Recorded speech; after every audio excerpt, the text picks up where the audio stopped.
Recent గా release అవుతున్న కాంతారా మూవీని తెలుగులో బాయ్కాట్ చేయాలని సోషల్ మీడియాలో ట్రెండ్ అయితే అవుతుంది.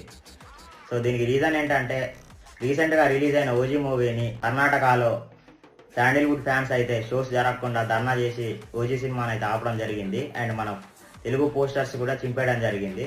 అండ్ ఇది రీసెంట్ గా వచ్చిన ఓజీ మూవీ కనే కాదు, అంతకు ముందు రిలీజ్ అయిన హరిహర వీరమల్లు అండ్ మన టాలీవుడ్ నుంచి వచ్చే ప్రతి పెద్ద హీరో సినిమాకి వాళ్ళు ఇలాగే చేస్తున్నారు. సో వాళ్ళు చెప్పే రీజన్ ఏంటంటే మనం అక్కడ పోస్టర్లో తెలుగు లాంగ్వేజ్ యూజ్ చేస్తున్నాం, తెలుగు లాంగ్వేజ్ కాకుండా కన్నడ లాంగ్వేజ్ యూజ్ చేయాలని వాళ్ళైతే అంటున్నారు.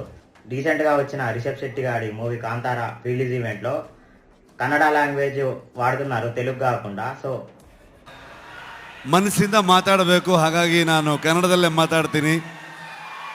సో దీనివల్ల వాళ్ళు ఎలా అయితే మన సినిమాలను అక్కడ బైకాట్ చేస్తున్నారు, సో మనం కూడా వాళ్ళ సినిమాలను ఇక్కడ బైకాట్ చేయాలని మన టీఎఫ్ఐ ఫ్యాన్స్ అయితే అనుకుంటున్నారు. సో ఇది ఎంతవరకు కరెక్ట్ అంటారో కామెంట్లో చెప్పండి.